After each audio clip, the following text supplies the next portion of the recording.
जो चलते हैं मेंटल मैथ क्लास 7 के नेक्स्ट क्वेश्चन की तरफ। और इस सीरीज में हम कर रहे हैं बच्चों chapter number 7 congruency of triangle. ठीक है बच्चों, बहुत ही ज़्यादा इंपॉर्टेंट है, ये क्लास 9 के अंदर भी आपका आने वाला है।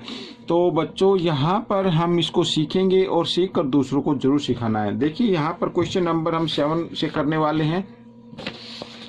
यहाँ पर क्या लिखा है क्वेश्चन नंबर 7 में, what is the measures of unknown angles और साइड्स। ठीक है बच्चों, यहाँ पर कुछ मेजरमेंट दी हुई होंगी आगे।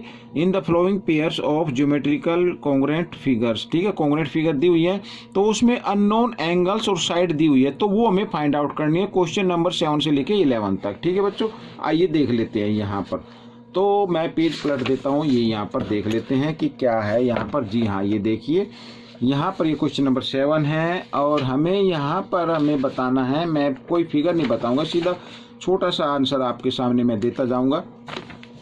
अब देखिए यहाँ पर ये कॉन्ग्रुएंट है, यानी पी क्यू इक्वल है यहाँ पर एक्स वाई के।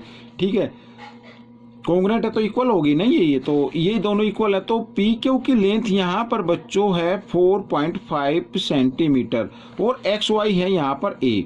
तो इसका मतलब ए की वैल्यू क्या आ गई, 4.5 सेंटीमीटर आ गई। ये 7th हो गया। अब हम 8 पे चलते हैं। अब 8 पर यहाँ पर ये आप फिगर देख पा रहे हैं। ठीक है, यहाँ पर ये जो एंगल है ये कॉन्ग्रुएंट है, यानी बी ओ ए।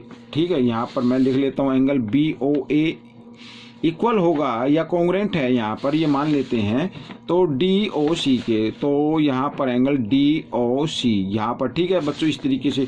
अब यहाँ पर जब ये कॉन्ग्रुएंट है तो इसका ये कोरस्पॉन्डिंग पार्ट क्या होते हैं बच्चों, इक्वल होते हैं। तो x की वैल्यू किसके इक्वल आ जाएगी, o के इक्वल आ जाएगी। यानी यहाँ पर आप देख सकते हैं कि x इक्वल आ जाएगा, यहाँ पर ये एंगल इक्वल होगा इस एंगल के, तो 42 डिग्री। ठीक है बच्चों, ये भी हो गया।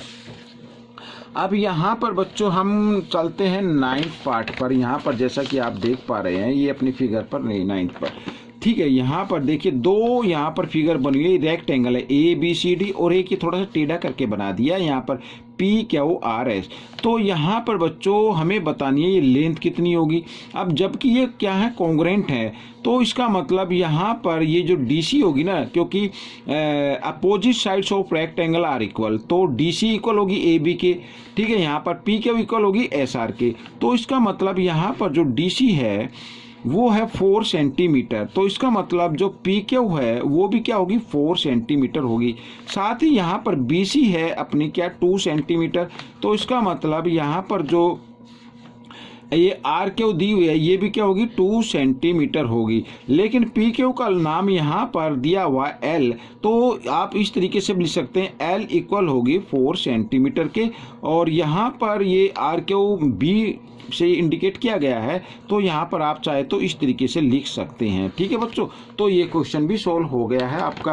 अब हम करने वाले हैं क्वेश्चन नंबर 10। जैसा कि आप अपनी स्क्रीन पर देख पा रहे हैं 2 सर्कल हैं, ये कॉन्ग्रुएंट हैं। तो इसका मतलब कॉन्ग्रुएंट है तो हमें यहाँ पर अननोन, यानी ये जो O2 और Q लिखा हुआ है ना, यहाँ पर हमें ये O2 की ये रेडियस हमें फाइंड आउट करनी है। और सीधे से सिंपल तौर पर मैं बताऊं, यहाँ पर O1P ये 2 सेंटीमीटर है, तो O2 ये जो O2Q जो है वो R है, तो R इक्वल होगी 2 सेंटीमीटर के। ठीक है बच्चों, तो यहाँ पर हम लिख सकते हैं रेडियस कितनी होगी, 2 सेंटीमीटर।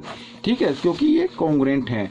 तो अब यहाँ पर 11th पार्ट पर हम चलते हैं। यहाँ पर ये देखिए, यहाँ पर 11th के अंदर अब ये दोनों ट्रायंगल क्या है, कॉन्ग्रुएंट है बच्चों यहाँ पर।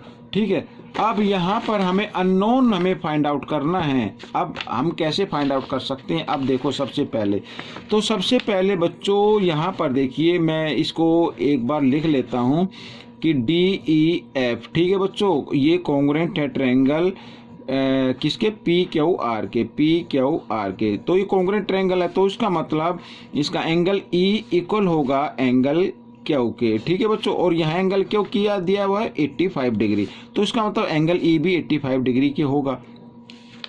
साथ ही यहाँ पर बच्चों ये इसके अंदर दिया हुआ है एंगल एफ। ठीक है बच्चों, और एंगल एफ इक्वल होगा एंगल आर के यहाँ पर, और ये एफ इक्वल है 35 के, तो आर भी क्या हो जाएगा 35 की डिग्री की इक्वल होगा, क्योंकि कोरस्पॉन्डिंग आप कॉन्ग्रुएंट ट्रायंगल आर इक्वल। ठीक है। अब यहाँ पर ये तो साथ में आपका दिया ही हुआ है कि ई एफ 5 सेंटीमीटर है और आर क्यू भी 5 सेंटीमीटर, तो ई एफ इक्वल हो गया आर क्यू के और ये इक्वल हो गया 5 सेंटीमीटर के।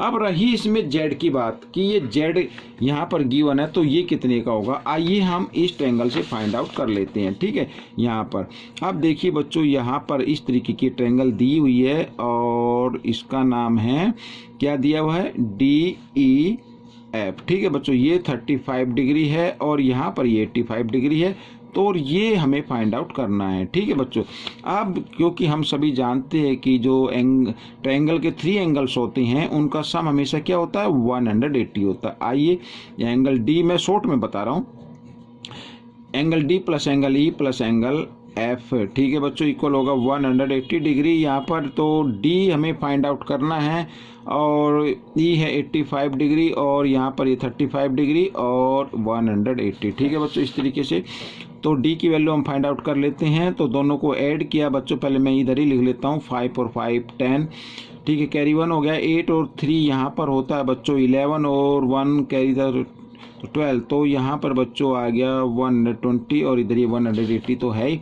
तो एंगल डी की वैल्यू बच्चों आ जाएगी इधर बच्चों 180 और 120 को मैं इधर ले आता हूँ राइट हैंड साइड में, इधर ये प्लस का इधर आकर ये माइनस का हो जाएगा, तो एंगल डी यहाँ पर आ जाएगा 60 डिग्री। ठीक है बच्चों, तो एंगल डी की वैल्यू क्या आ गई, 60 डिग्री आ गई।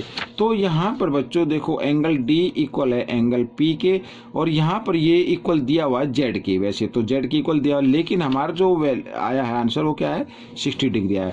तो कहने का मतलब है कि एक्स तो है हमारा क्या, यहाँ पर ये x तो है हमारा 85 डिग्री के, ठीक है, और साथ ही यहाँ पर y जो आया है हमारा वो आया 35 डिग्री के और z जो हमारा आया है बच्चों वो आया है 60 डिग्री के। ठीक है बच्चों, तो ये आपका आंसर निकल गया। तो आपको ये क्वेश्चन कैसा लगा मुझे कमेंट्स में ज़रूर लिखना और इसमें से सीखकर आप दूसरे बच्चों को ज़रूर सिखाना। मिलते हैं अगले पार्ट में, तब तक के लिए धन्यवाद।